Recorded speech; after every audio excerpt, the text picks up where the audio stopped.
Live in a week. Do a live stream. We'll kick it. We'll hang out for a bit. We'll live our best lives. We'll live our best lives. We'll chill. We'll kick it.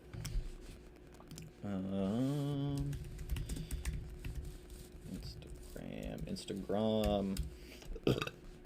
Anything exciting happening in the world tonight? I have no idea. Why are we vibrating? Why are we vibrating, cell phone? Stop that. Emails. All the emails. I have to continue as myself? Why? Why is that a thing? Why is that a thing? I don't know. What's going on, David? What's going on, guys? How you doing? How's your guys' Friday night poppin'? Subi Master, what's up? What's up, dude? What's up, Efren?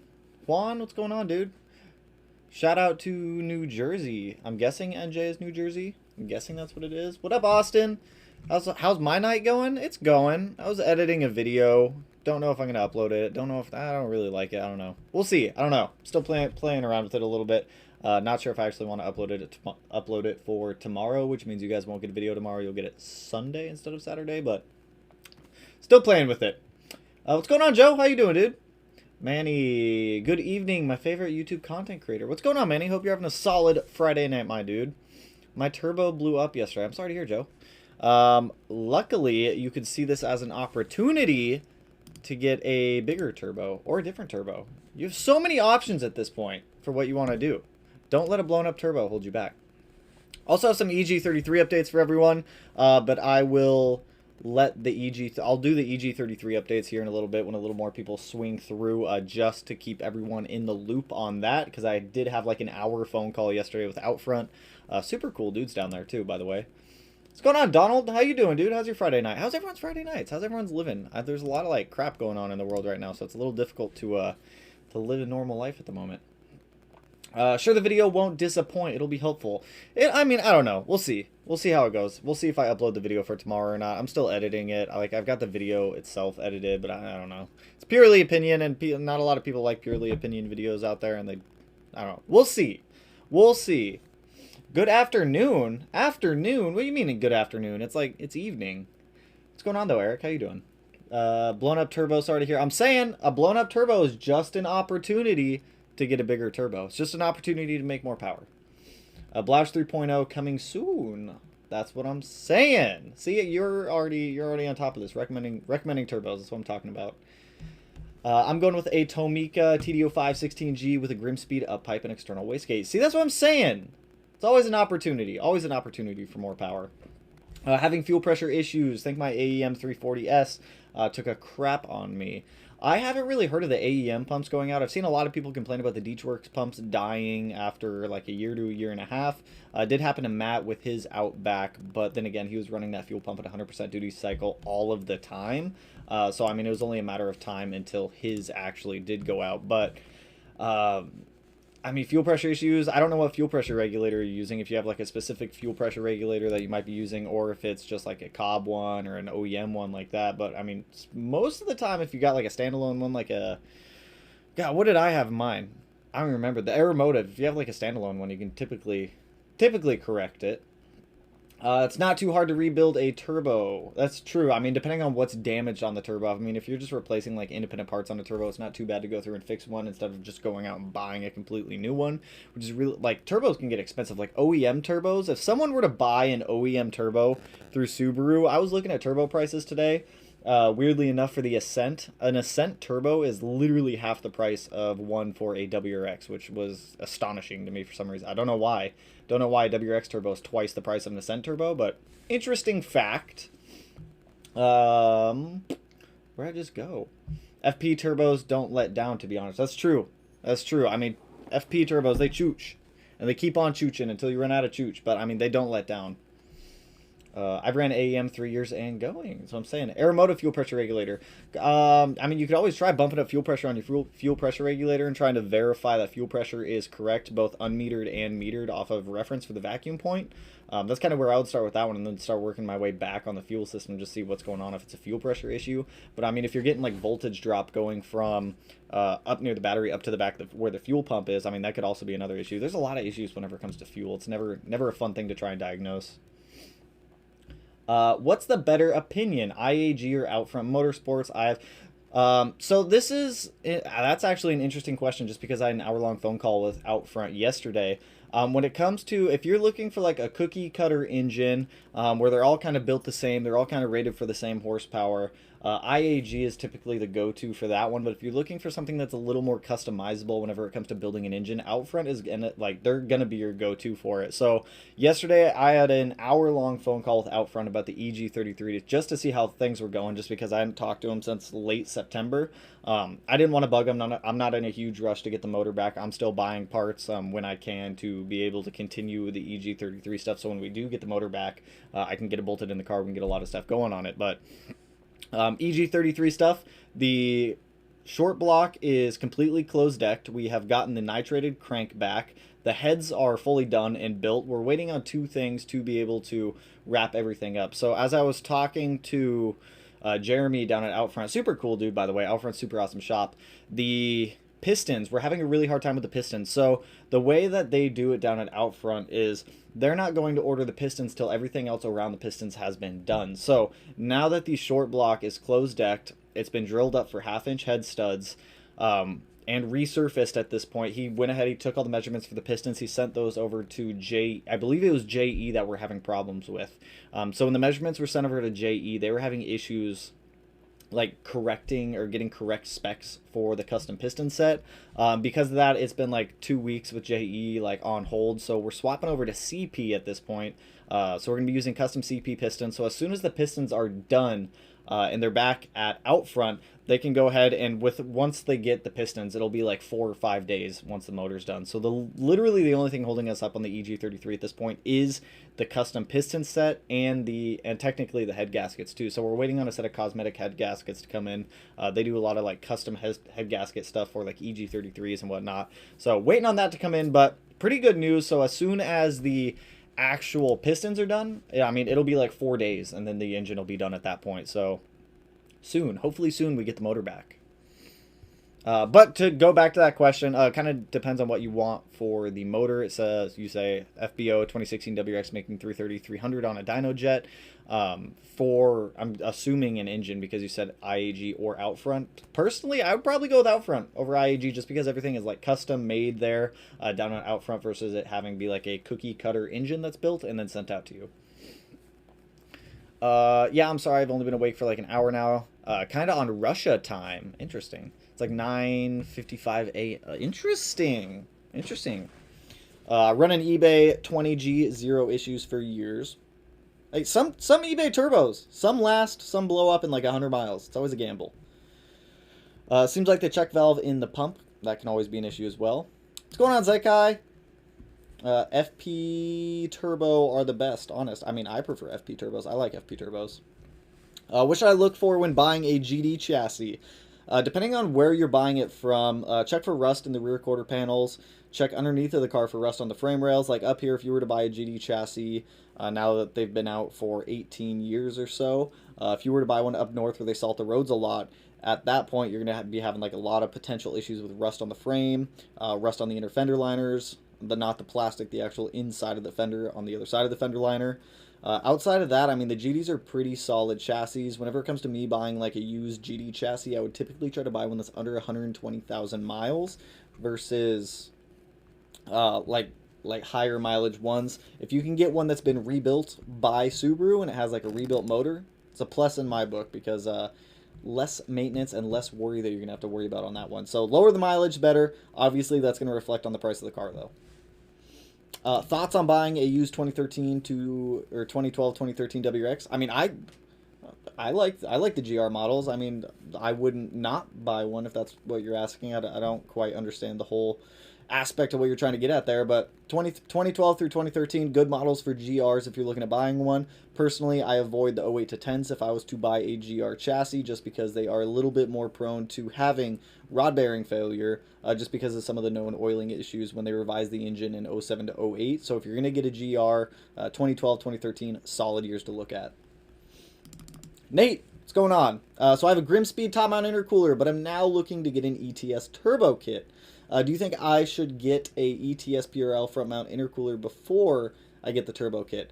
Honestly, I'd probably buy it all at once and install it all at once, so that way you're only having to tune the car one time. Personally, I'm a little bit of a brand whore, and I would stick with ETS. If I'm doing like an ETS turbo kit, I'd probably do an ETS Front Mount Intercooler as well. But I would buy it like collectively, install it all at once. But if you're wanting to get one before the other, I would definitely get the intercooler setup before getting the turbo setup. You're gonna have to get the custom hot side piping though for the turbo setup if you are going rotated, because I'm assuming since you said ETS turbo kit, you're going rotated. So do keep that in mind that if you're getting the ETS kit, you might as well get the ETS intercooler as well, just because you can already buy it with the optional hot side piping for a rotated setup. Just picked up a brand new 2020 WRX Sport Tech. Woo! Does an AOS void my warranty? Unfortunately, it doesn't void your warranty. So if you guys haven't seen the video on the Magnuson Moss Warranty Act that I made, definitely go check that one out. So if you are going to install an AOS on your car, clarify with your dealer if it's going to potentially void any warranty claims. So adding an air oil separator won't void the entirety of your warranty, but it will do is allow Subaru to void that specific claim if you have an issue later down the road. But a lot of dealers are actually okay with air oil separators. Just get it in writing from the dealer if they're all right with it. So that way, if something does detrimental like happen to the engine, you can at least take it back to Subaru, say, hey, you guys said right here that I'm good to put this air oil separator on my car. If they say no, though, then obviously I would avoid that until you're outside of the warranty. But either one. What performance mods could I do to my 18? I feel like we talk about this one all the time. 320-ish wheel horsepower is the cap for what you're looking at on a CVT. Anything past that, the CVT is going to throw a fit, and it's definitely not. It's just not going to be happy. So I would avoid like trying to push the car past 320 wheel horsepower, especially with the CVT. Just shoot for. I mean, if you're looking for 290-ish wheel horsepower torque, you should be just fine. Dude, drink a cold one for the boys. All I got is coffee. It's a hot one. It's a hot one, but I'll take it. David, what's a good wheel horsepower stock block with a whole bunch of up arrows? Depends on the block. Depends on the engine. So the Type RA block, people are making around 500 wheel horsepower without any issues. If you have the FA20, I've seen people make like 450 on the stock block. I've seen people make like 350 and blow up. So I would kind of center point that right at 400 with a good tune and the right supporting mods. If you're looking at like an EJ255, you'd probably be around like 250 horsepower just to be safe. 207 you can push to, not 250, 350. 350 on the 255. If you have a 207, 400-ish is pretty safe on those ones. 205, I wouldn't really push past like 330-ish. That's when you can start getting into like the danger zone. Watching I haven't seen any of the John Wick movies. I've been lacking on those. Opinions on the Verus rear spat kit for what car specifically? Jimmy, what's going on, dude? I love that y'all got Subarus, and I have an Audi, and I'm not worrying about blowing up my engine. See, that's what I'm saying. Audi's engines are a lot more durable. They're a lot stronger. They're a lot stronger. My dad has an Audi TT. Fun cars. Definitely fun cars. I've considered picking some up in the past. How much horsepower from an NVIDIA downpipe Killer Bee coated header and chip for a 2020 STI? Well, they don't really make chips that I would trust for these cars, so you're going to be looking at a E-Tune at that point. And if you're just looking at doing a downpipe and a header setup with an E-Tune, I'd probably put you around, I don't know, like 275, 280 wheel horsepower. You can't really throw like chips on these cars like you can like way back in the day, but I'd estimate around that point with a solid E-Tune. What are you smoking? Audis are very unreliable if you mod them. I don't know. I've seen like the Audi, what are they, the S5, B5 or something like that. Those are some pretty solid cars. Pretty solid. My main goal for this... Oh, geez, chat jumped. Chat jump! Where'd it go? My main goal for this car is to make reliable 400 wheel horsepower. I might overbuild a tad bit. I've been looking at IG closed deck, short block, pricey stuff. Everything Subaru is pricey. It's all like super expensive. If you're looking for around 400, it's definitely possible. It's just to build it right and reliably, make sure it lasts a long time. It gets pretty expensive pretty quick. Yo, man, I saw that you picked up a X clutch for the EG33. Did you get a ceramic or I was going to actually show you guys that. I was going to show you guys that one. So I did get the clutch for the STI. It is an X clutch. It is a twin disc X clutch with, it is a sprung twin disc. and it is converted from pull to push or push to pull. I don't remember off the top of my head. But this one is, I believe it's organic. Pretty sure it's organic. This clutch is rated to, I believe it was 950 foot-pounds of torque. So it should be able to hold the power that we have, no problem with the STI.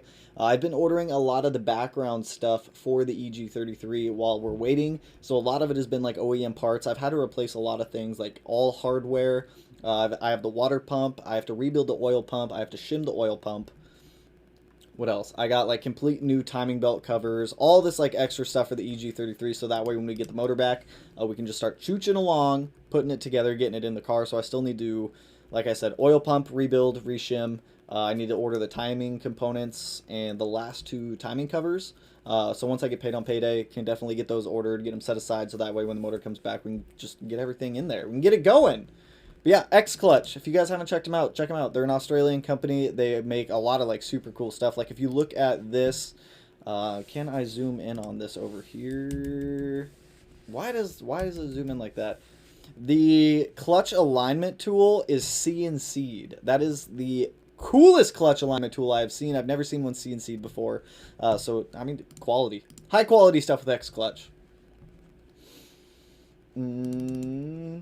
Oh, thank you for your service, by the way. Happy late Veterans Day. Thanks for the support. Appreciate the support, my man. Yo, carrying around my little dude, my 9-month-old. Congrats, by the way, Ryan. And looking to soften suspension for him. Fortunato, a better ride quality than stock, you think? The stock suspension's definitely going to be a lot squishier and softer than any real coilover setup that you're going to be looking at. If you're looking at getting a coilover setup, I would probably get ones. Standard spring rate would probably be the best option if you're looking to keep things a little bit squishy and a little bit comfortable for the little one. Getting into like higher spring rates is definitely going to start making the car a little bit stiffer and a little more like shocking on the road, if that makes sense. It's going to be a little bit more like bumpy-ish. So definitely if you do consider getting some, just snag some stock spring rates for the coilovers, and that should help a little bit. You can also adjust dampening so that it kind of accepts the harshness of the road a little bit more, so it's not as rough. Thinking of changing the pitch stop mount on my 14 WRX. What should I expect to hear, feel? So you're gonna feel throttle response increase a little bit more. It's gonna feel a little bit better, a little more well-rounded. You'll definitely hear a little bit more of the engine, as it is obviously a stiffer mount with stronger bushing, so you're gonna get a little more vibration coming from the engine. But aside from that, you're not gonna have a ton of like NVH going into the cabin of the car from just doing a pitch stop. In my opinion, it's well worth it. Wouldn't look over it. I would definitely consider doing it. Thoughts on Option Lab wheels? They're cool wheels for the prices. I mean, I've never ran a set of Option Lab wheels. They look good, but no complaints with them. What's going on, Eddie? How you doing, dude? Congrats on 30K. Thanks, dude. Thanks, my dude. Congrats on those seats, by the way. I'm super jealous of those seats that you got for your Blobeye. I've wanted those seats for a very long time. They're just way too expensive for me. How much horsepower from an NVIDIA? I feel like this question has come up a couple times. So if you guys are new to the live streams, I've got 2 chat windows up. One of them I go through each and every comment that you guys put in here. And the other one I have just the constant rolling feed, so that way I can see if anything like dynamically crucial comes in. I don't know, call it what you will. So if you guys are posting questions in here, don't worry, I will get to them. No need to go through and post them like 4 or 5 times. Unless you want to, but I don't suggest doing so. With $1,200, Fortune Auto seems the best option. That's what I would snag. Fortune Autos for 12 like that. In your budget, Fortune Autos would probably be my go-to on that one. Thoughts on the Bridgestone Potenza RA90AS? I have never used them before, so I cannot give you some honest like thoughts and or feedback on them, just because, like I said, I've never used them. I would definitely go through like look at some reviews on them, but aside from that, wow, Tyler, I see you in there. Comment got blocked real quick. That wasn't even by me. Hey, how goes it? Tonight been a minute since I caught a live stream. It's been like a week since I did a live stream. Been like a week. Recommendations for short shifters. Factory shifter on the new WRX is sloppy. 100% agree. If you have an FA20 WRX and you're looking for a quality short shifter, I would definitely consider looking into Boomba. Boomba's what I ran on both of my old FA20 WRXs, and by far the best one in my opinion. for that chassis, at least. If you have like an STI, definitely consider Carboy. Ooh, what's going on, Teddy? Currently, I'm currently stage 1 plus access port SF intake, looking to get the J-pipe from Cobb. Any suggestions for J-pipe? Is it okay to get the J-pipe before the exhaust system? Yeah, you're totally fine to do that. Typically, if you're going to be running an intake and a J-pipe, you're going to be on that stage 2 tune. Once you get a catback to go with that J-pipe, you'll be on the stage 2 plus. For that chassis, but you're totally fine to do it. The Cobb J-pipe is a really good option if you're looking at other like competitors or other options out there. NVIDIA, Grimspeed, Nameless Performance, ETS, all really good people who make J-pipes as well. What up, what up, what up, Lumen?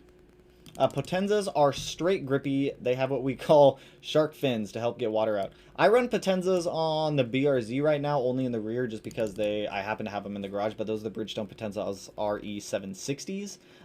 No complaints with them. Cameron and Brody. I see you guys just kicking it. Hey, can I be in your next video? Cameron, if you do something cool, you can be in the next video. How about that? Hey, Tanner, is your STI going to blow the tires off of Tyler's 240? 100%. Why wouldn't it? So, for those of you that don't know, my buddy Tyler has an S14 with a 2J in it. Tyler's 240 is also only going to be making around 600 wheel horsepower after it's done. So, he's rebuilding his 2J, putting it in his 240. It's over at Devin's house getting a cage put in there. Yeah, no, the STI will definitely demolish Tyler's 240.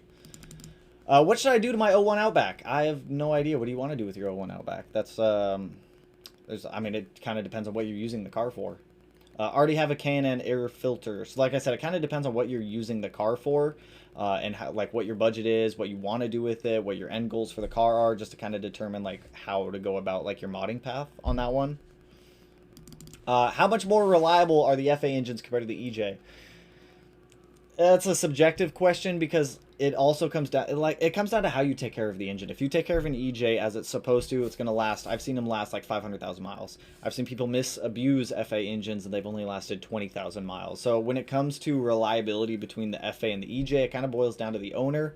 If you had the same owner take care of both the cars in the same manner, I mean, I don't know. At that point, maybe it's just luck of the draw, but pretty much just comes down to like how you drive, how you take care of the car, and how it responds to everything. Yo, brand new to your channel. What's going on, dude?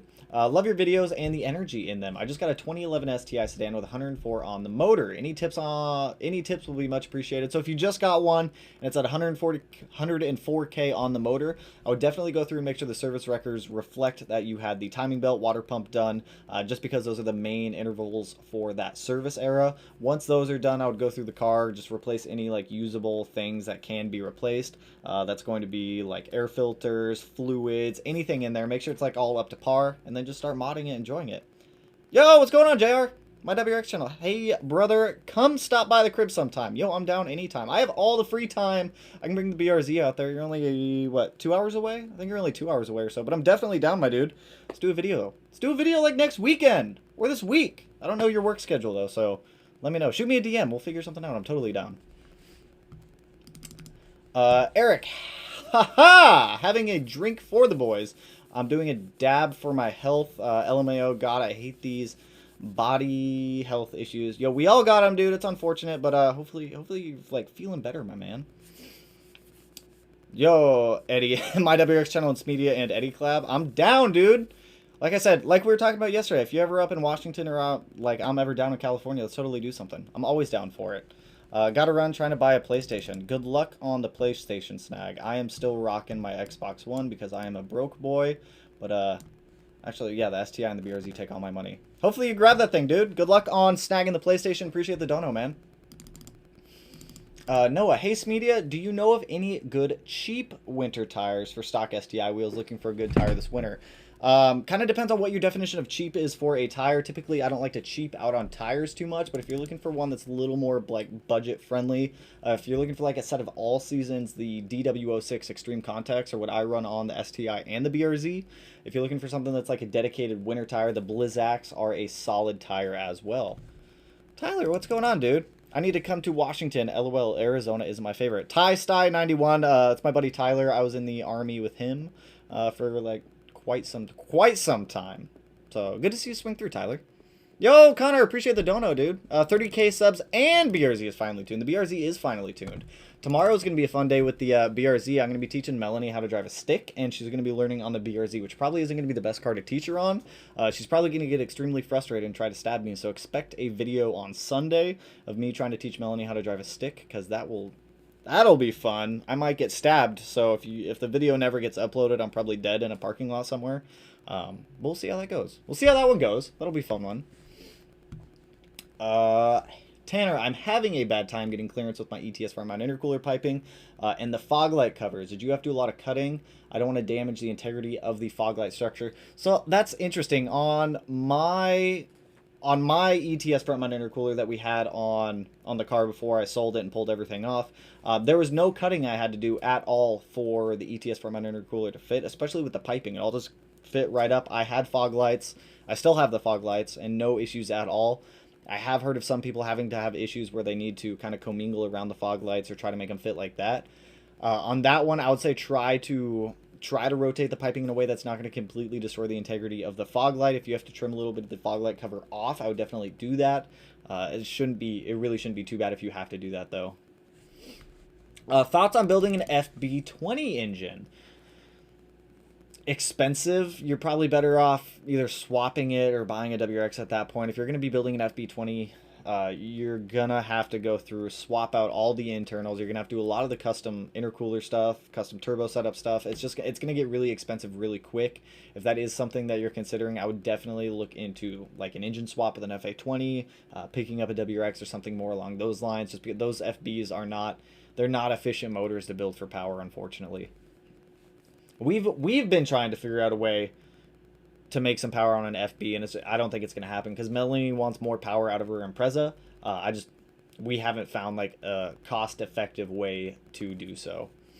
Yo, appreciate the dono, Eddie. Appreciate it, guys. Stream is popping tonight. You guys are killing it. Appreciate it, my man. That one is not for me. Verus rear spat kit for an 18 WRX. All right, let's take a look at it. Verus rear spat kit for a 2018 WRX. Am I like still super zoomed in? Not really a fan. Not a huge fan. Is there any pictures of these installed? Like, what do they actually look like installed? I don't see them doing anything. If you want them for looks, they're 120 bucks. I mean, so I guess for 120 bucks for a set of rear spats isn't like too bad. It's not like terribly bad. I don't know how effective they are. Verus is actually pretty good with like testing on their products before sending them out to... Do they have any like testing stuff that they put on here? So, well, there we go. Look at that. We get a whole bunch of air squiggles. Rear spats do a little bit of aerodynamic performance. We see negligible gains in downforce and drag. I mean, based off... I would definitely go through Verus's like PDF that they have down here if you're looking at it and actually looking at all the data they have on it. If you're looking for one that's actually functional, Verus is a good way to go with that stuff. Verus kills it with the functionality of all of their aerodynamic stuff, so I would definitely check out that PDF. But I mean, if the PDF matches the actual testing that they did for 120 bucks, it's not a bad snag for some rear spats. Jeremy, oh yeah, Jeremy, what's going on? Looking to put on an intake intercooler and downpipe on my 2020 WRX. Think the stock turbo could handle all the safety as long as I stay within 17 to 19 psi. You should be totally fine. Especially on stock turbo 17 to 19 psi. I'm pretty sure stock is what, 18 psi. If you get a little bit of boost creep in the wintertime, jumps up to like 19, 20. You shouldn't have any issues with that at all. I've seen people run a lot more boost out of their cars than 17 to 19, especially with more modifications than that. So you should be totally fine with just like intercooler, intake, downpipe, a little bit of a tune there, get a little more boost going, have a little bit more fun, but no issues. Pacific Northwest Gaming, dude, you gotta give me a little more info. What do you plan on doing with the Outback, my man? I gotta know. We gotta know. Just got a 2020 STI. I plan to go with an IAG equal length, IAG up pipe, NVIDIA catted downpipe, and R400. Good setup, solid setup. Are you planning to do like any external wastegate, turbo stuff, intercooler stuff? I mean, if you're just looking at that as just an exhaust setup, it's quality exhaust setup, should sound good, should function and flow very well. Tyler, I've seen the WRX hit 23 psi. That's what I'm seeing. You could definitely do it. Hey, dude, good to see you again. What's going on, CS Gray? I want to get a stage 1 on my 2020 WRX. Definitely want to go with a Pro Tune. What should I look out for?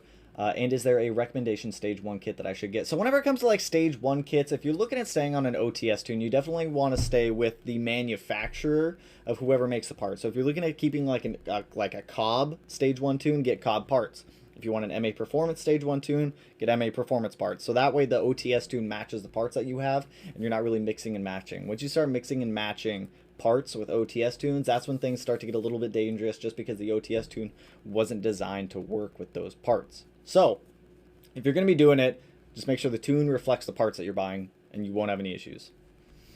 Will, have you taken your clutch delay valve out on your slave? I run a 6-puck ceramic. It was a nightmare. So with the clutch setup, let me pull up another picture of this thing, actually.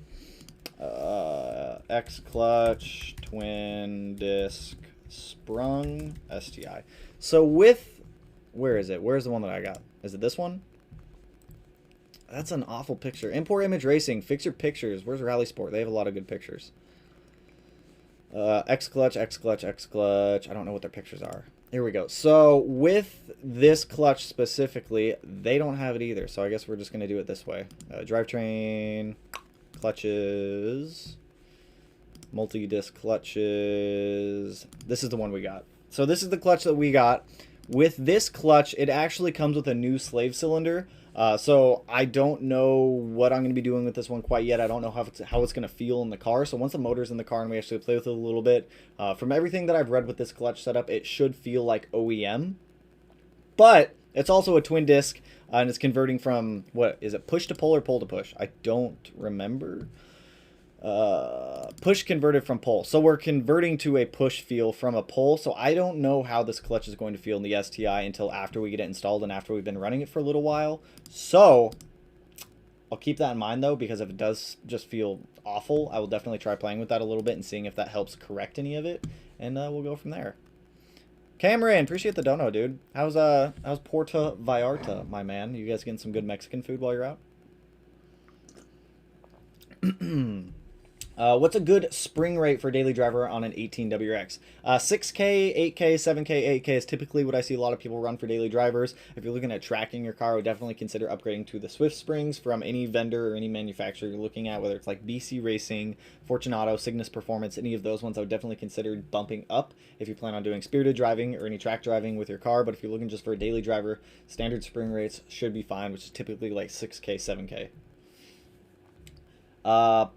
Have money, 10K for my 2020 STI to make reliable power. What do I get? If you're looking at making reliable power and you've got about 10K to spend, first of all, the 2020 STI has a Type RA short block in it, so you have a lot of room for growth with that Type RA short block. The Type RA short block, people have been making 500 plus wheel horsepower on, no problem. So you don't really need to go get a built motor at that point. If you have 10K, I would definitely invest in getting like an equal length header setup, up pipe, external wastegate, down pipe, cab back, intercooler, intake, access port, boost controller, air oil separator, and a radiator, and then just go from there for what you want to do. But that should be a pretty good platform to make some reliable power. I'm going to guess that's going to put you around, well, you're also going to need the injectors, fuel pressure regulator, and fuel pump. That should put you around like, I don't know, 330 to 350 if you're running stock turbo. Should be totally fine. Tyler, appreciate the dono as well, dude. Hope you're enjoying your Mexican food down at Puerto Vallarta as mad. Yo, you're acting mad sus. Get out of here, Cameron. We'll play some Among Us later. Will, appreciate the dono, dude. Appreciate it, my man. Thank you. Thank you. With the, I believe that's a pear emoji. Right back at you. My dude, Tyler Lancaster, what's going on? Looking 10 years younger with the beard trimmed. Glad discontinuing, or Delicious Tuning got the BRZ straight. Just finished my E-Tune with Ambot on the 18WRX and love it. E-Tunes are awesome. Ever since doing the E-Tune with Delicious Tuning, no issues with it at all. The car's been running fantastic. So really glad that Delicious Tuning was able to get that worked out. Also, the only reason... It's weird, if you go back and you watch videos like in cycle, you'll see that like the face starts like this, gets like beardy, goes, it's weird. But like as soon as the beard gets like incredibly itchy, it's gotta go. Gotta go. Built. Oh, Connor, he doesn't really need a built short block if he has a Type RA one. That thing makes mad power. Tyler, 2019 STI started with a Type RA short block, correct? Yes, you do have the 2019, or you do have the Type RA short block in yours, my man. My man, how hard is replacing the rear diff seal on the back of the diff? Do you have to drop it? Thanks. So whenever it comes to replacing, are you talking about the seal itself, like on the diff cover? So if your rear diff is leaking fluid, just pop it out. Well, obviously you're gonna have to drain all the fluid out, pop the cover off, replace it. I don't know if it's a gasket maker or a seal on there. I haven't had to pop one off on my STIs or WRXs in the past. I had to do it on my old 350Z. But for these ones, yeah, just pop the cover off. If it's a gasket maker, scrape off all the old gasket makers, scuff it up a little bit, put a new gasket maker on there, or if it's just a seal, replace the seal. But pretty easy to do. It's not too bad. You don't have to drop the entire rear diff to be able to get it out.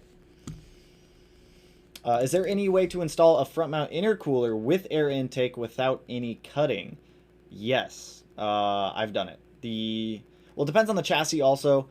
Like I was saying earlier, on my STI, I didn't have to do any cutting to get the front mount intercooler to fit with the intake. I didn't have to do any cutting to get it to fit. The only thing I did have to cut for was the box to get the intake box back in for the Cobb SF intake. But outside of that, it was all direct bolt in, no issues at all.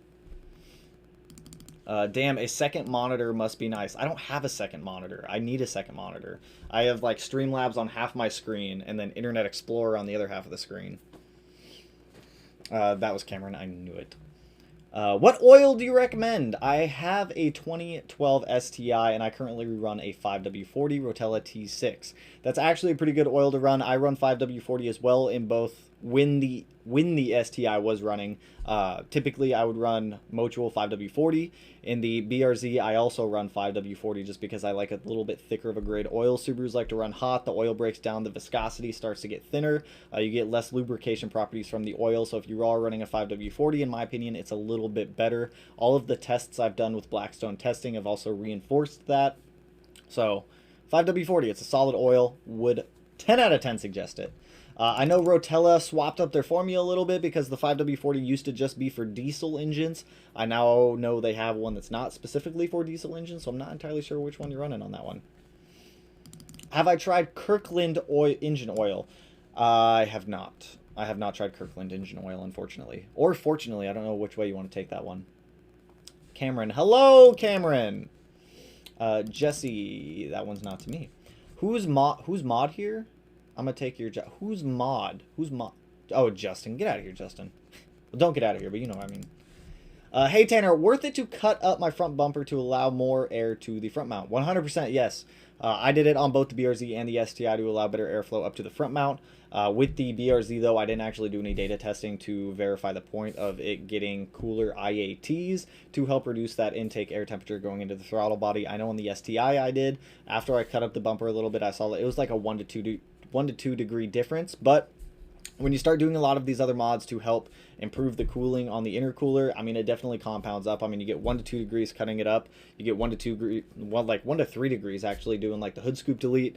You can also do like funnel venting into the intercooler. I've seen people do that before, where it also helps improve the decrease in IATs. If you are going to try to like measure these data values, though, you're going to have an IAT sensor in the intercooler piping before the throttle body, after the intercooler, or you could put it directly in the intercooler if you wanted to. But if you're trying to meter IATs off of the MAF sensor, you're going to get skewed results just because it's reading the air temperature prior to going through the entire system. You might be able to pull up manifold temperature also. If you can pull up manifold temperature, that'll also give you a pretty accurate reading off your MAP sensor.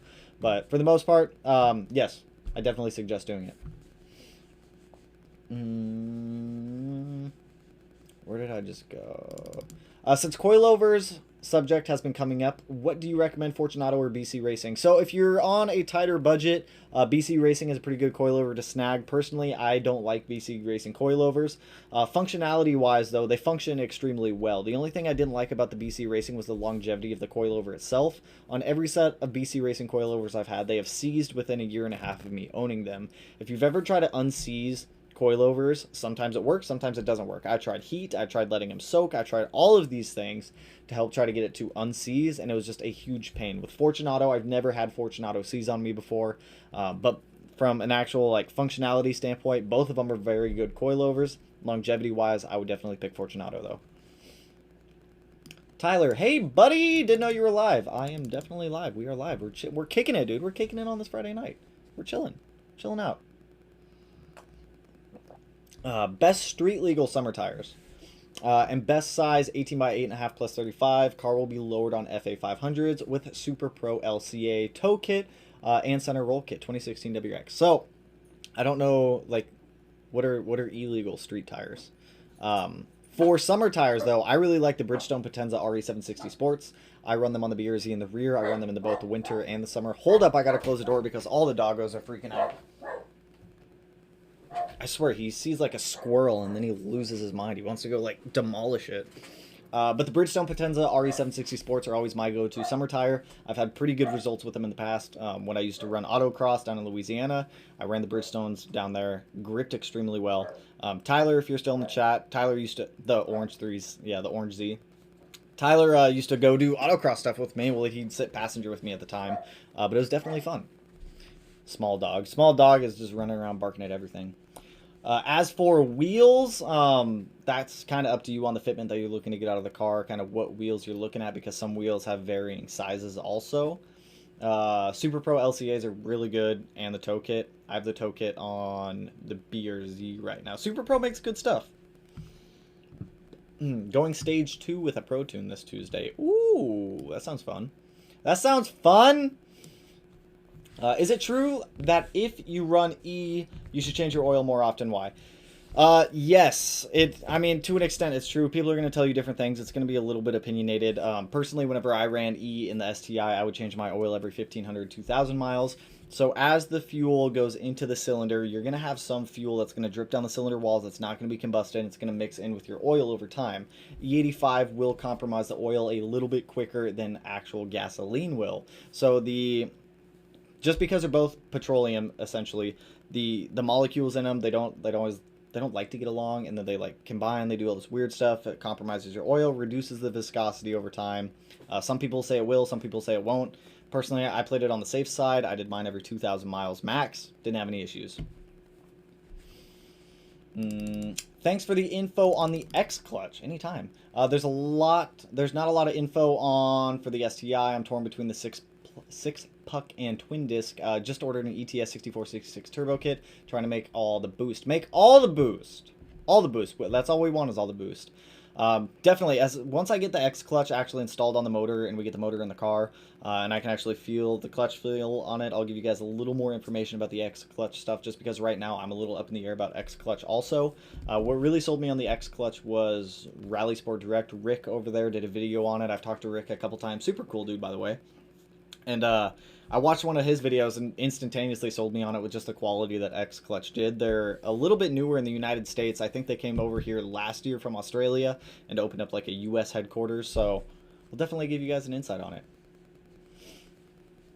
Yes, I think the ethanol dries out the oil quicker. It's something like that. I'll see if I can find some more information on that in the future too. Would love for you to check out my car. I'm in Vancouver. If I am ever down south. Vancouver, Washington, or Canada? Vancouver, Canada's up north. Vancouver, Washington's down south. But definitely, I'm always down. I need to come to Washington. LOL, Arizona isn't my favorite. Swing back up here, dude. I got a couch you can crash on if you want to, Tyler. 30k subs in the BRZ is finally tuned. Thankfully it is. YouTube didn't tell me you were live. LOL, I was just watching one of your videos. Oh, well, thanks for watching, dude. Happy late Veterans Day. Thanks, TubeUber. Your name always throws me off whenever I go to read it at first. Thank you for your service, me. Thank you, Tyler. At Smedia, hey! Which engine is better, the Type RA or S209? Better to put the 2014 STI hatchback. So the S209 and the Type RA are the same short block. So they use the same short block configuration. So, I mean, if you can, I would just snag one of those. They're pretty much the exact same. They are the exact same. Exact same short block. Compare the old tune versus the new tune on the BRZ.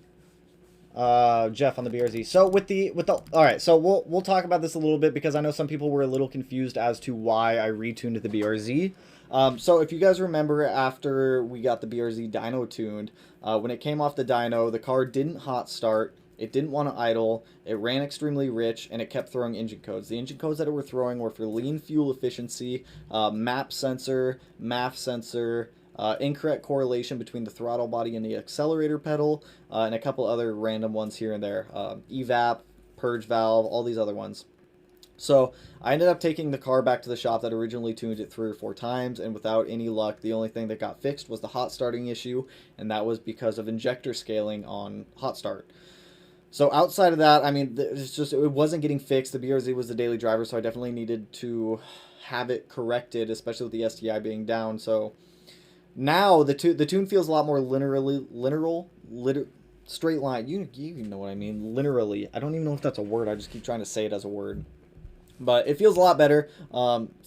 Any WRX, STI, BRZ, FRS, GT86, anything of that nature that you guys are trying to get e-tuned, definitely check out Delicious Tuning. They're an awesome shop. Bill was definitely very upfront and open with any questions I had for him. So if you guys are considering anything, definitely check them out. Yeah, Melanie's gonna learn on a stage 3 clutch tomorrow, so that'll be exciting and fun. We'll see how that goes. But here's my thing: if she can learn how to drive on a stage 3 clutch, she can learn how to drive she can drive any manual car at that point. Might as well just throw her into the fire and see how she does. If you're teaching her manual in the BRZ, maybe set the tune like you would. Yeah, so I'm definitely going to put it into valet mode just so it's a little bit more easier for her to drive. It's just, it won't let her like slam on the gas and like really try to like hammer it. If anything, I mean, we'll get it figured out. It'll be fine. It'll be fine. Thoughts on Xxr wheels? Personally, not a huge fan of Xxr wheels. They're not the strongest wheels out on the market, especially for the price. You can definitely look like a set of Sparkos or anything else of that nature. XXRs do look good for some of the wheels, but for like a durability standpoint, they're not the strongest. Smash that like button and make it blue like the Subaru. That's what I'm saying. That's what I'm saying. Appreciate the insight, my man. Anytime. Well, essentially what Jeff said. XXR is like fine for street driving unless you're in like southern Texas, Louisiana, where the roads are awful, and if you hit a deep enough pothole, it'll crack your wheel. Just avoid giant bumps or divots in the road, and you'll be fine. Koenig also makes some solid wheels. Do you think TE37s would look good on a world? TE37s look good on any car that they're on. Come on, let's be honest here. You play any PC games? I do not play any PC games, unfortunately. Whenever it comes to trying to play a game on keyboard and mouse, I am god-awful. I've been playing the new, what is it? The new Cold War earlier on the Xbox One. Pretty fun game. Pretty fun. I enjoy it more than Modern Warfare. Hey, appreciate the dono, Jeff. Appreciate it as always, my friends. Mine's capped at 19 PSI, week number. Tyler, Tyler, did you ever get your car retuned? I remember you were complaining about the tune on it for a while. Any NK NT03 reps out there asking for a friend? None that I have seen, unfortunately. Is upgrading the oil pan and pickup worth it on an 18WX? I haven't heard of a lot of issues with the stock oil pickup. I don't even know anyone who makes an aftermarket oil pan for the FA20 WRX. The FA20 has 2 oil pans. It has an upper and a lower. You would be going through and doing the lower oil pan if you were going to be doing one. I don't think you'd go through there and change the upper oil pan for any reason. I don't even think anyone makes an upper oil pan replacement. As for the pickup, I mean, if you have the oil pan off, it's definitely a good idea to go in there and swap it out anyways. I did it on the BRZ. I swapped over to the FA20 Killer B oil pickup for that car. No issues with it. It's a stronger piece. It's just essentially a little bit extra peace of mind. Cheap insurance on the car. Will you ever 4G63 swap a car? Cameron, I will tell you what. In memory of your Evo, if the time ever comes and we can get a 4G63 to swap into a car, I will definitely do it. I like the 4G63. It's a solid engine.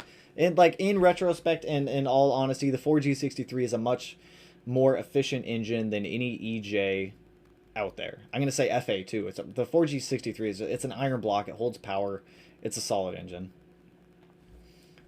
Technically Smedia, but I technically didn't build your car. All I did was give you the mod list, dude. That's all I did was give you the mod list.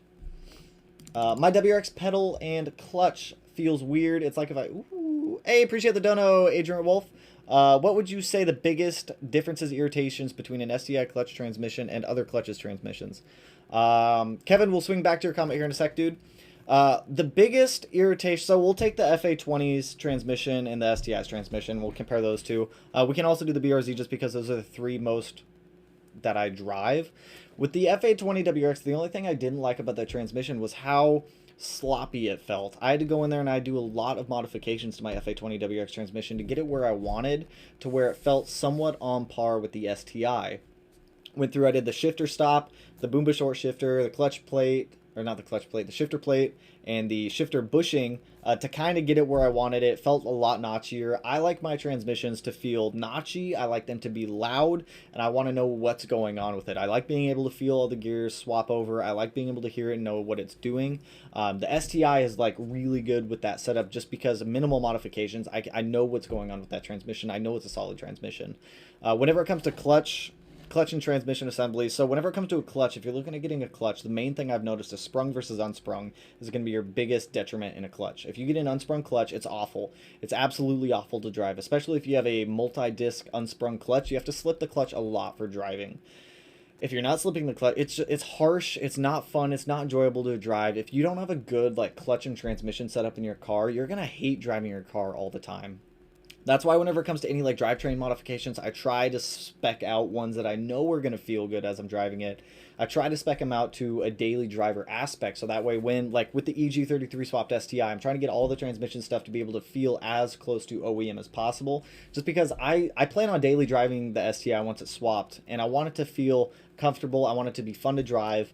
The main thing that I don't like about the BRZ with that one is the clutch in there, and I'm not quite sure what it is with that clutch, but it's a sprung six puck full face clutch, and the catch point on it is like that big, and it's awful to try to drive sometimes, especially in traffic, just because you get so much chatter from the transmission and the clutch going up into like where you're sitting. So like the biggest differences that I look for is trying to make it as like OEM feeling as possible. I mean, you're never going to get an OEM feel with a specific clutch or transmission unless you're like on the specific like OEM setup, but trying to replicate that with other aftermarket brands is definitely possible. It's just you got to retain the daily driver aspect of a car if you plan on driving it frequently instead of just like to the track or at the track or just every now and then, because no one wants to drive a car that they hate driving. No one wants to. Why? I have no idea why it hid your comment, Andrew, but we will get to it slightly. All right, Kevin, back to your comment, my man. Also, once again, appreciate the donos, guys. My WRX pedal and clutch feels weird. Now it's like if I gas slightly, it won't respond. I have to go about a 1/4 inch before the gas reacts, and clutch is weird. So for the gas pedal, you could try to do a ECU reset to relearn the throttle pedal, and that might help correct the issue. You can look up the process and the procedure how to do that one online. It's pretty simple to do. You disconnect the battery, you reconnect the battery after X amount of time, and then you follow the steps to recalibrate the throttle pedal. As for the clutch, that could be a multitude of different things. It could be just the clutch burning out, it could be the throwout bearing, it could be the firewall. Unfortunately, on some older Subarus, I don't know what year Subaru you have just because you didn't specify what WRX, the firewall would crack. You can get like an awful squeaking. It will feel unresponsive. There's a lot of things. Or if you have like an FA20 WRX, you can also get that happening with the pitch stop mount welds. So those are prone to crack if you have like a 15 to 17. But for the throttle pedal one, that one should be pretty easy to diagnose.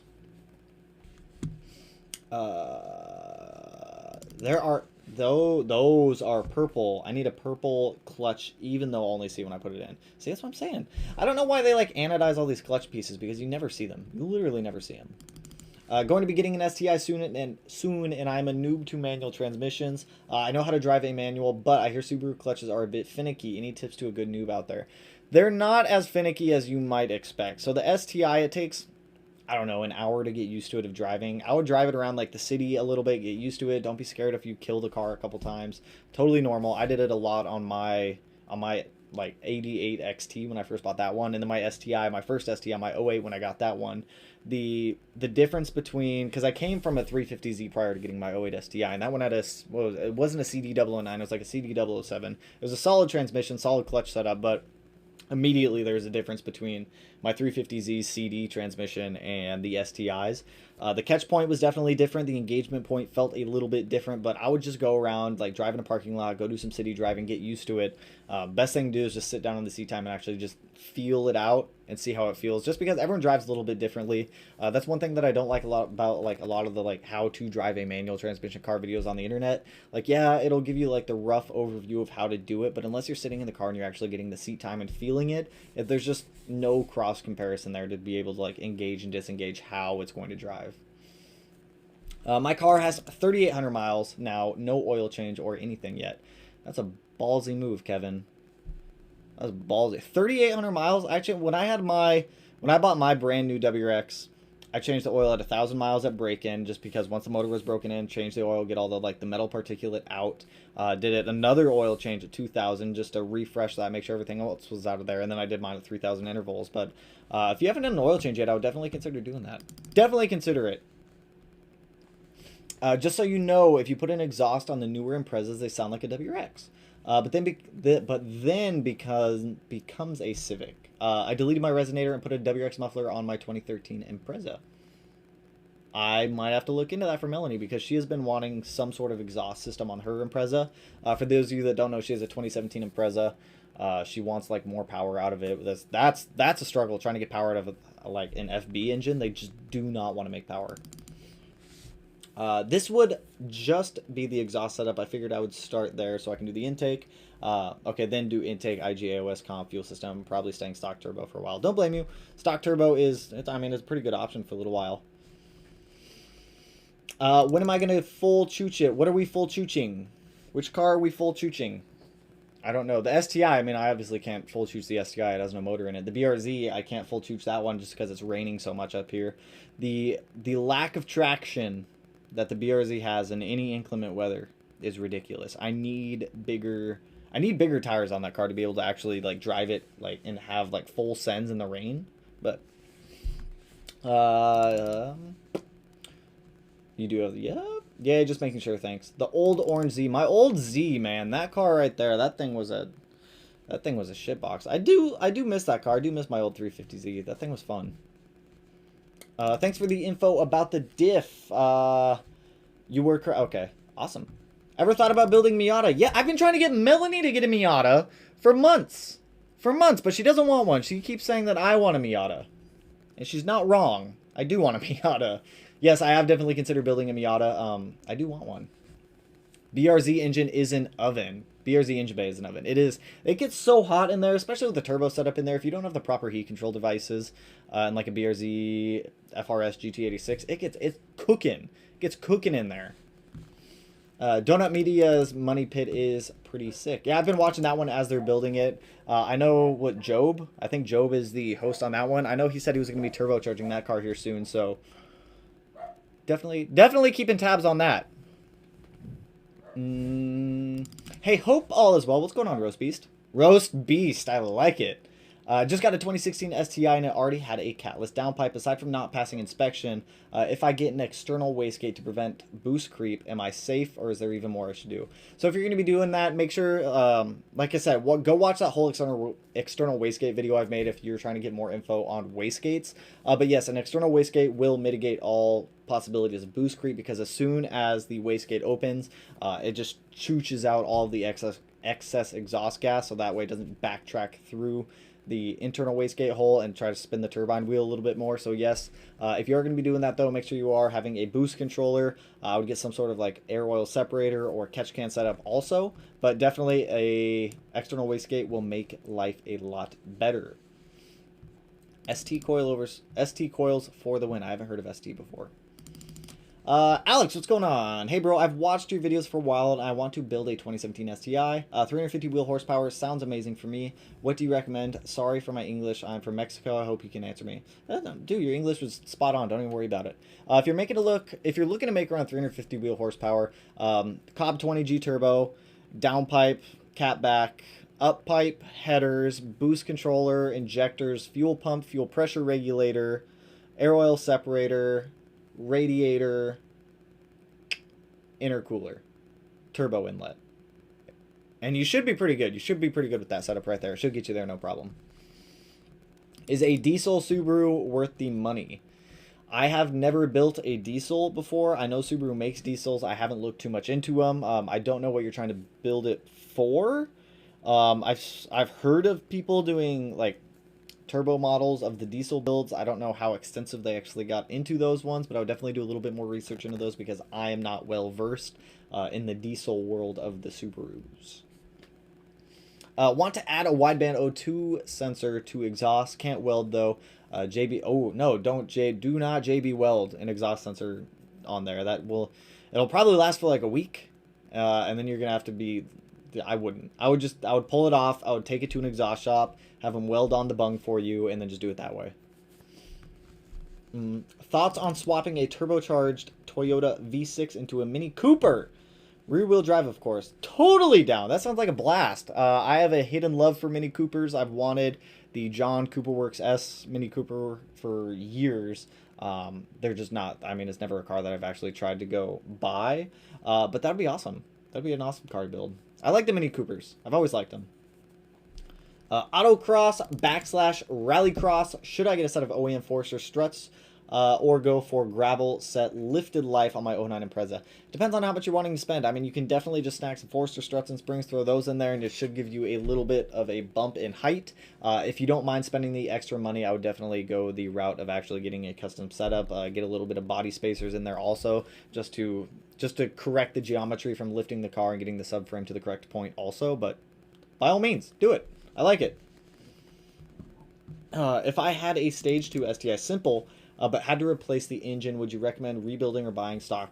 So, you guys ask me these engine questions a lot, and they're really hard questions to answer, just because I don't know what you guys are expecting from the car, how much horsepower you guys want out of your car.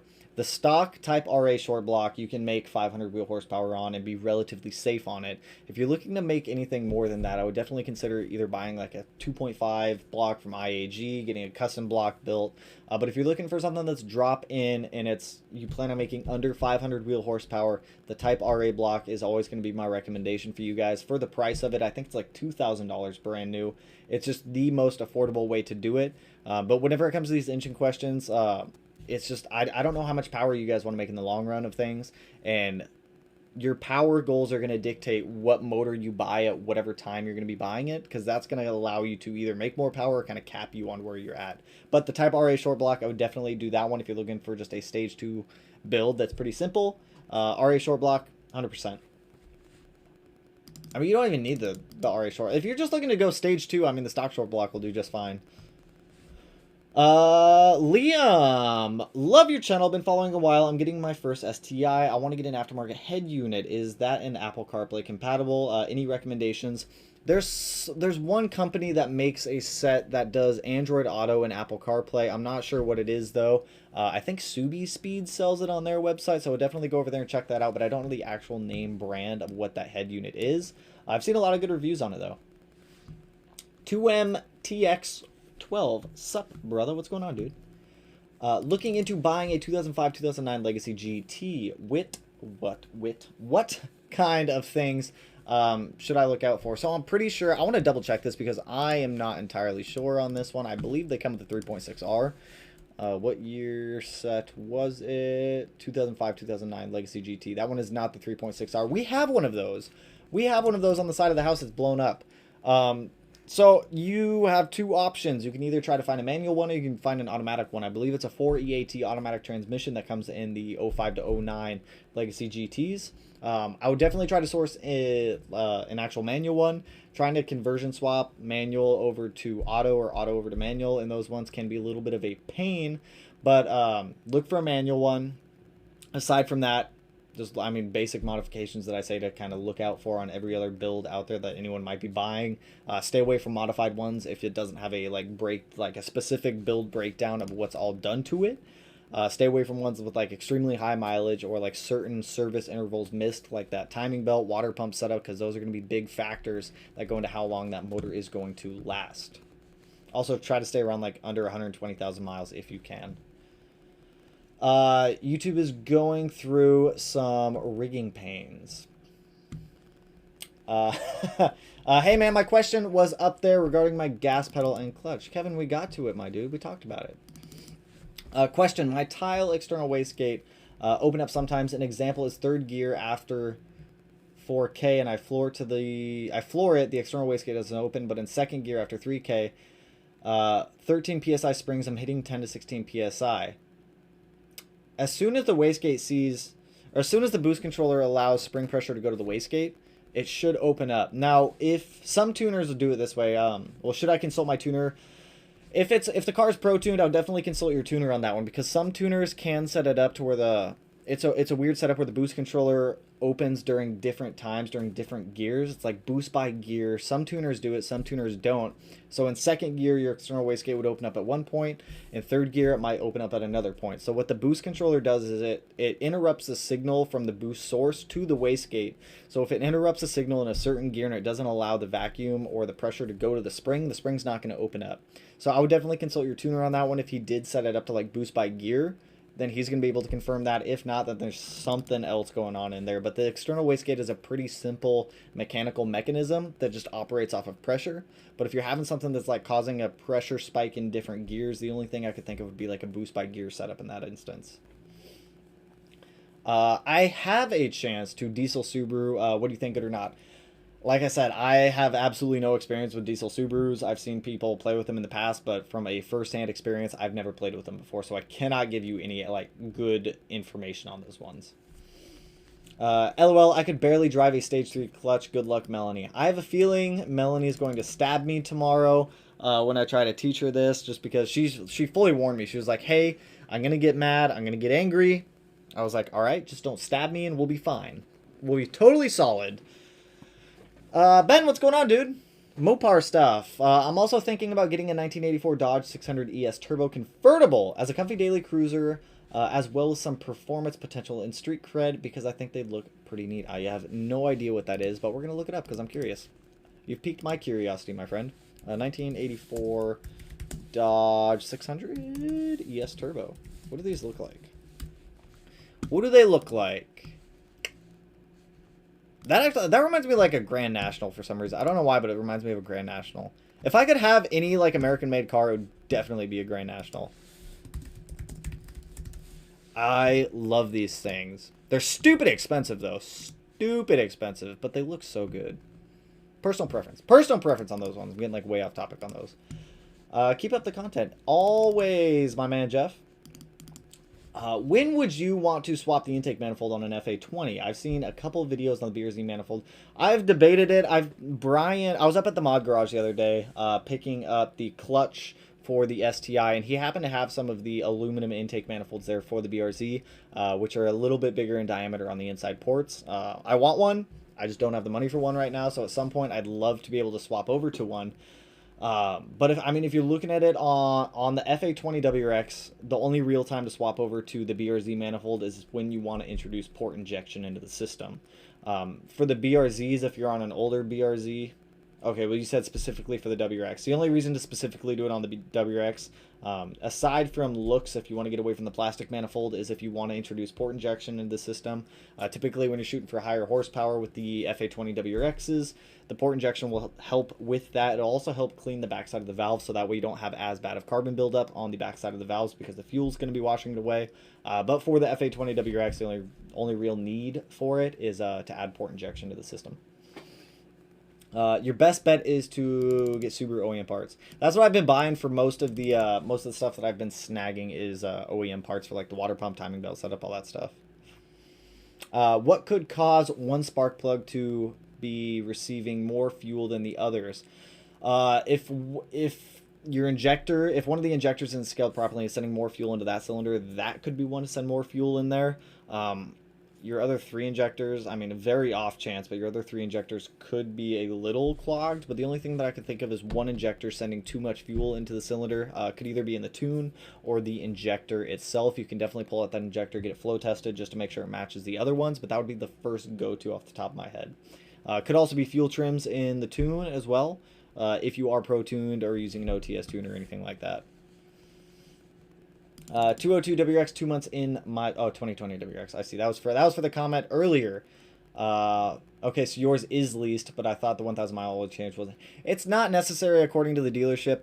When I bought my brand new FA20 WRX, I just wanted to make sure I was staying on top of everything. You'd be surprised how much like actual metallic flake comes out in the oil in your first oil change with a brand new engine. Looks like a shiny little rainbow in the oil pan. But if you're on a lease, I wouldn't worry about it too much. As long as you're following the leased intervals, you should be totally fine. Wait until the 2021 model year, in the 2020, and then WRX. Why don't you straight pipe it? I mean, we could straight pipe it. It's definitely an option. It might be a little bit loud. I was actually looking at that earlier with the 2021 models of the... I made a whole video today on the FA24 and my opinions on it. I don't know if I'm going to upload it because it's supposed to be tomorrow's video. We'll see. I've got it edited. Well, I don't know. I went through and I like calculated how much I think the FA24 engine is going to make based off of prior calculations on the FA20 motor and the FA24 from what we've seen in the Ascent. So I'm a little bit curious to see. I don't know. I'm still debating on if I'm going to upload that video or not. I've been... Got to pass state emissions. That is also true. I've been driving manuals for 30 years, from Toyota trucks to Nissans. I stalled my STI 3 times in the first week. That's what I'm saying. It definitely... you got to get seat time in the car to be able to actually feel out the clutch, see how it feels, and kind of get used to it. But outside of that, I mean, I can't give, like, direct, like, this is how you drive the car, because it's going to feel different for everyone. Oh, man, how late am I? Not terribly late. I don't know when your comment initially came through, but we're only, like, an hour and 10 minutes in right now. We're chilling. We're kicking it. He never streams anymore? What are you talking about? Well, we streamed last Friday. I just haven't been doing, like, everyday streams like I was initially. My 2015 Subaru WRX is at 105k miles on stage 2, still running strong. Still haven't wrapped my WRX with sunflower yellow. Ooh, I want to see pictures of it when it's wrapped in that yellow. Do you want me to stream like every other? I mean, we could definitely do the streams every other day. I just feel like it was getting a little much for everyone. I don't know. If you guys want more streams, we can definitely keep doing more streams. I just felt like they were getting a little bit too much. 2022 STI, get it please. I don't have money to get. I don't have money to buy a new car. Why don't you tell Melanie to get a Dodge 600 ES? If we had the money for one, I bet you should be all over getting one of those Dodges. This thought came to me today while on my drive to work. Cylinder 4 cooling mod worth with equal length header or not? So, 100%. I think getting the Cylinder 4 cooling mod and the equal length header setup is a very good idea. So, they're not interconnected to one another. The mods don't directly correlate to one another. One of them has to do with cooling. One of them has to do with exhaust regulation. So the equal length header is going to help bring down EGT temperatures because you're changing the runner length on cylinders 2 and 4. The cylinder 4 cooling mod just helps with a coolant discrepancy in the block to allow coolant to flow a little bit better, which also helps with that. So the mods aren't interconnected 100%. But they do both compound on top of each other just to make reliability a little bit better. What's going on with the STI? I haven't heard much from you about it in a while. So I'm still waiting on the EG33. I gave an update earlier. Just to recap on that one, we're waiting on the pistons. So as soon as the pistons are done, everything else is done at this point except for the pistons. The heads are built. They're assembled. The short block has been closed decked. It is already resurfaced and up drilled for the 1/2-inch head studs. The crank came back from being nitrated. Like I said, the only thing we're waiting on is a custom piston set right now. We were having issues with JE and getting pistons from them that matched the specs that we needed for the block, so we swapped over to CP. The major time consuming part of it is we couldn't get the piston measurements until the block was done. So once we had it closed decked, once we had it up drilled for 1/2-inch head studs, and then once we had it resurfaced, at that point we could go through, take measurements for the pistons. So what Outfront did is they got all the measurements, they sent it over to JE. They were having some issues with JE, and JE just wasn't able to match the measurements correctly. And we want this motor to be 100% capable for everything that we need. We want it to be reliable, we want it to be strong. So we're going to be swapping over to a set of CP pistons for the car.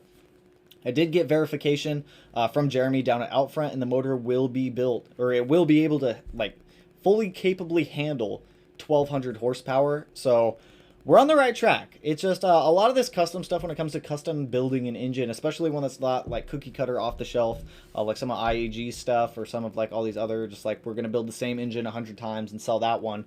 It takes some time to get all this stuff going. So hopefully in the next couple weeks, CP jumps on it, and then the motor will be sent back to us. What Jeremy did tell me is that as soon as he gets the pistons, it'll be 4 days, and then the motor will be fully assembled on its way up here. So we're just waiting on CP. Once CP is done with the pistons, we're going to be good to go on the EG33. Then we can get it installed in the STI, start doing a lot of the custom stuff at that point. So this is the longest part of this engine build process, or of this swap process, is building the motor. Once the motor's built, we're on track. We're good to go. We keep chooching along. ST is KW brand. Oh, for the coilovers. Gotcha.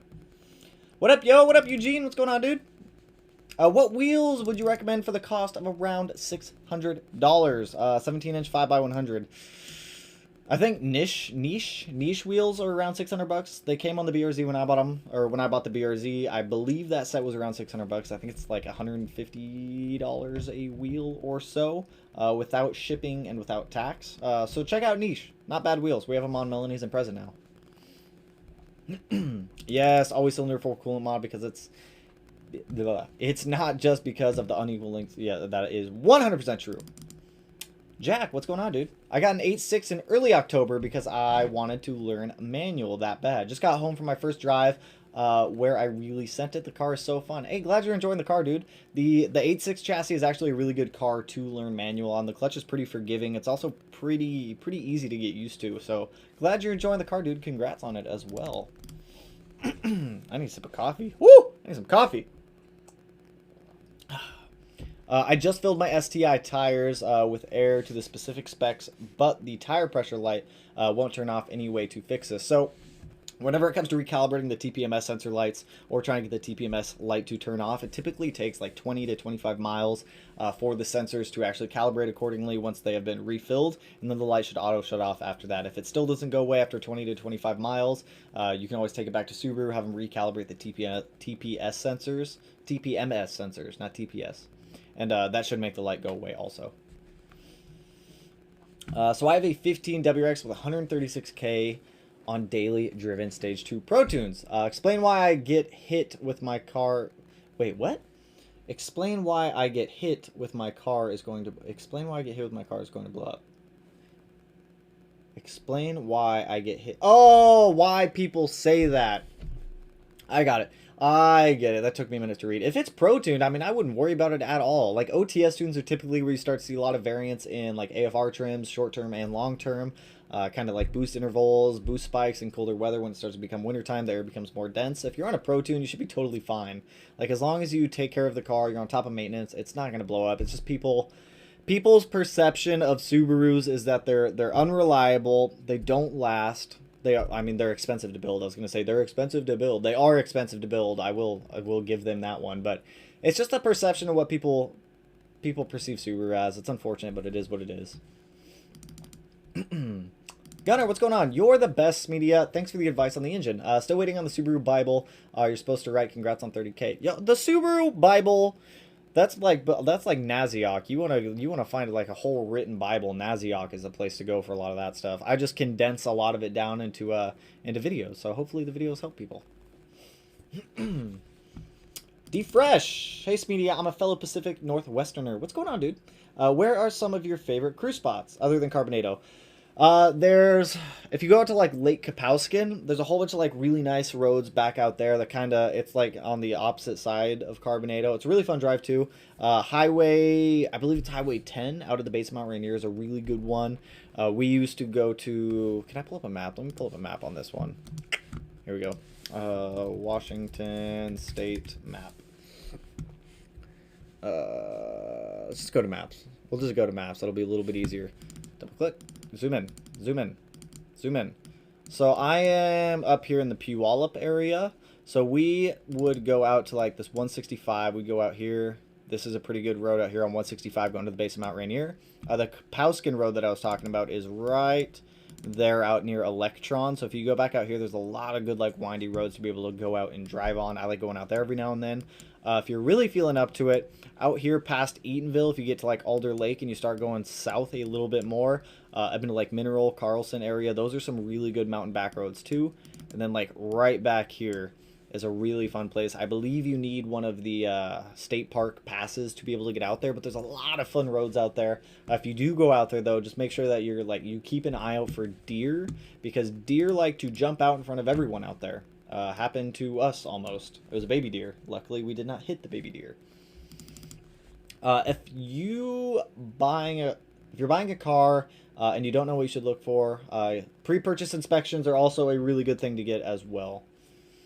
My STI sits at 103K miles, made 350 wheel horsepower with E77. Do you think I should be good to push the car with a 20G turbo? You should be totally fine. Like I'm saying, as long as you guys take care of the car, you're on top of maintenance, and everything is checking out on it, you should be totally fine to modify the car at any mileage, as long as the motor is healthy. If you have any question if the motor is healthy or not, definitely do a compression test on it and a leak down test, and that will give you the best insight to whether or not you should pursue modifying your car, or whether you should kind of like lay back a little bit, maybe do a little bit more maintenance and take care of the engine a little bit more. PIA, I did not know PIA does free PPIs.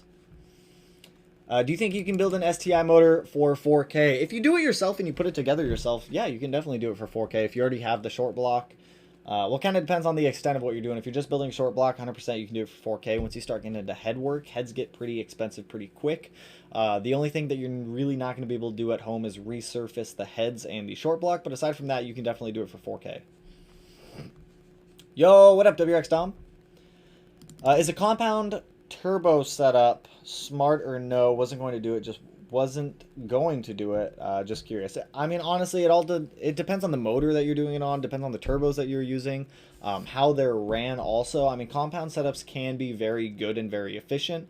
They're also much more complex than a standard like single turbo setup or basic twin setup, but what is it? The RX-7, the FD-RX-7, I believe that one runs on a compound turbo setup. It's a little bit of a complex system, but it definitely works. I believe the Supra, the MK4 Supra with the 2J is also a compound turbo setup. Like I said, they're a lot more plumbing, a lot more vacuum lines.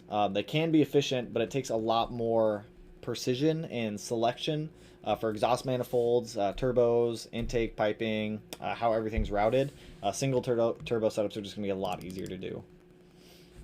Debating if I should save up for a built block or should be good with a 20G and the stock. Should be good with 20G with the stock turbo. I mean, that's another hard question to answer. All kind of like comes down, how much power do you want? How much power? What is going on over here? For those who have asked about head unit, look up Crutchfield. There you go. There's a head unit suggestion.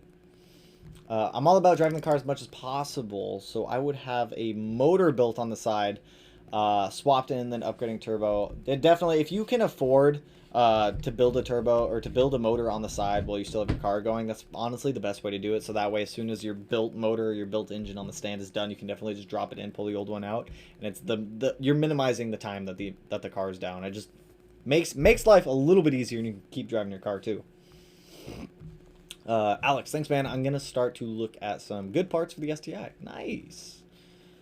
Don't Grand Nationals have a V6 turbo? I believe they're a V6 turbo. Are they a V6 turbo or are they a V8?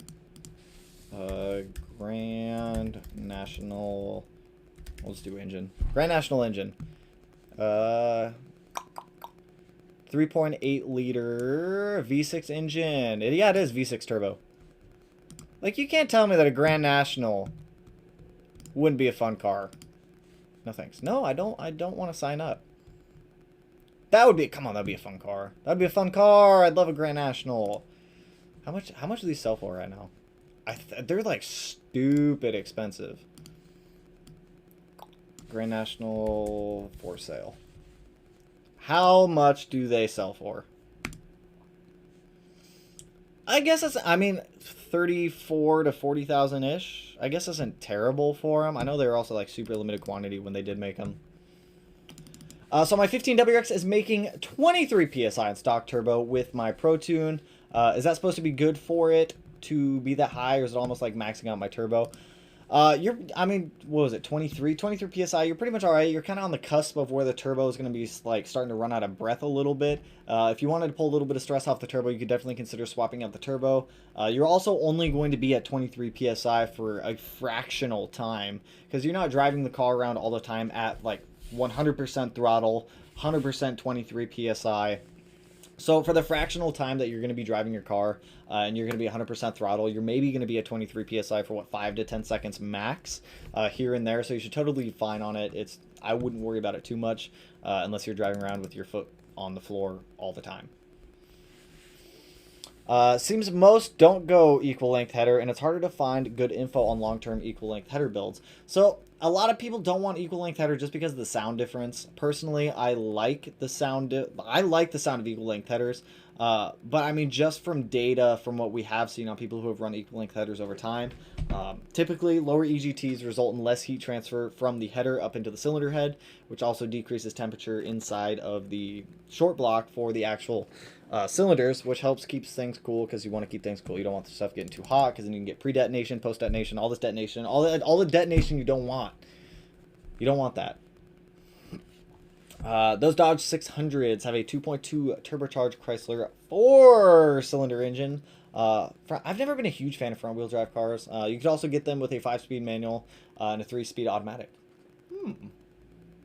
Smeedy equals all-knowing Subaru Genie. I do not know it all, but what I do know I will definitely share with you guys. FA20 make more boost than the STI. FA20 WRX 1925 PSI. EJ257 STI 14 to 22 PSI for stock turbos. That is correct. I mean, I don't know what the FA20's turbo max is out at. I've seen people like port and polish those turbos, send them out to get rebuilt, make a little bit more power on them too. I'm sure you can't answer for absolutely everyone, but why do so many people prefer these stage numbers for their builds? So Cobb years ago kind of came out with these staged platform builds to help increase sales. They could bundle their products together and they'd call it a stage. You could buy stage 1 as an intake and an access port combo. You could buy stage 2 as a downpipe intake access port combo, and all these other combos. So it's becoming a lot more frequent as Cobb and a lot of these other manufacturers get a stronger foothold on the car community. They create these staged bundles, they sell them to everyone, and then it's just people refer to their car, hey, I'm stage 2. Most people know what stage 2 means. Downpipe, intake, access port. Depending on the car, it'll vary from car to car, but most people just, it's manufacturers and vendors kind of taking hold of the car community and selling these just prepackaged bundles. Here's what stage you are. It's unfortunate, but it is what it is. Ben, you're on those Dodge 600s tonight, my man. We're available as a coupe or sedan. I would definitely snag one as a coupe. I like coupes. I'd prefer a coupe. Personal preference. Some people like sedans, though. Chat jump again. Not asking for clarification on the different stages. Just I know. I picked up. I was smelling what you stepped in, dude. Hey man, I installed an AEM fuel pump. My car starts and drives fine, but my access port is reading 0 fuel pressure. Any ideas? You do not have a fuel pressure sensor in your car. Assuming, yeah, you don't have it, unless you're installing a fuel pressure sensor. Your tuner has to go in there and enable that feature to be able to see fuel pressure. So you're not going to be able to access your fuel pressure without a fuel pressure sensor. You can pull up the gauge on your access port, but it's not going to show anything, unfortunately. What are my thoughts on the new GR Yaris? I love it.